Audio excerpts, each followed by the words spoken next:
Hello all and welcome to another Winged review. Now, I like reading books. I've read quite a few over the years, and my favourite author is James Herbert. I've done a few videos for books he's done as well a few times. But I was going away on business somewhere, had about a 6-hour train journey, and I forgot to take my book with me. So I just thought I'd stop off at a bookshop on the way and just find something that sounded decent and give it a go. There were a few to choose from, and I ended up going for You, written by Caroline Kepnes. I think that's how you pronounce it anyway. It's about a stalker, so I thought, okay, could be interesting. It won the Thriller of the Year by the Daily Mail. That's what that thing there is, the Thriller of the Year. So I thought, okay, it could be all right. Good, stalkerish, creepy book. Keep me entertained for a little while. Yeah, I've got my bookmark in there still. That's how far I got before I gave up. About halfway. Well, it was just over. It was just dull. It was so poorly written as well. And there were paragraphs, big chunky paragraphs in the page, and she used the word "and" about 6 times in the paragraph, so that one paragraph became one massively long sentence, and it was just really awkward to read. Sometimes I had to reread sentences and paragraphs essentially several times just to understand what the hell was going on. And I just found this really, really dull. I mean, the guy he either works in it or he owns it or he's a manager or something like that in a bookshop. Customer comes in, he gets infatuated with her, starts stalking her. Fair enough. After about a quarter of the way through the book, stuff happens, they meet, and they end up going on a date together, and then they actually get into a relationship. And well before the halfway point, the woman he was stalking, he was in a relationship with her. I mean, sure, he still had access to her email addresses and her texts and all that sort of thing, so he was still doing some sort of stalkerish stuff, but he wasn't really stalking her anymore. They were in a relationship, for God's sake. So they were still there going out places and all that. There were times when she went out. I think she told him at one point that her dad had died, but he hadn't, and she went out with him somewhere. He was following her. They went there together. The screen's gone black for some reason. I don't know why it keeps doing that. Yeah, there we go. So the stalker guy followed them there, and when they got there, he was like following around and all that sort of thing.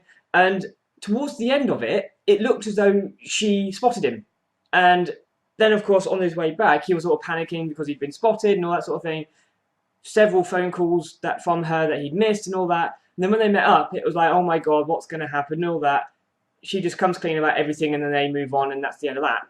It was just like, what? You had a good opportunity there for some really good action or drama or something to happen, and you cocked it up. How? And there was another bit.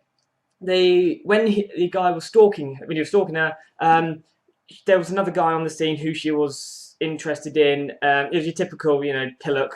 And all of her friends were saying, he's no good for you. You're better off without him. Yada yada yada. But of course, she was pretty much not so much in love with him, but I think she just wanted to have sex with him.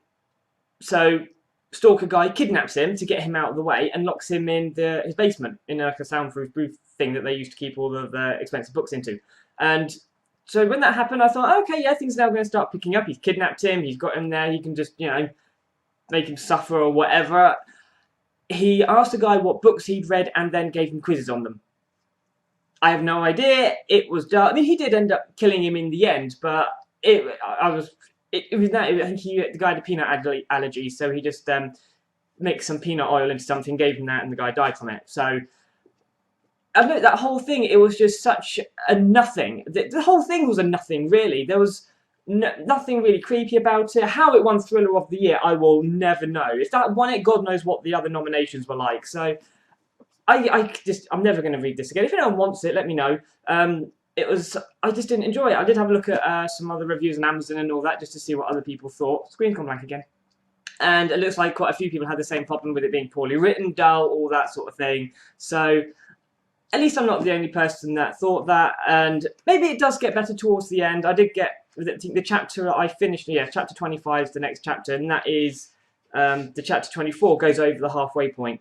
So maybe it does get better towards the end. I don't know. I don't care enough to carry on to try and find out. So if anyone has read it and can let me know what happens in the end, just let me know.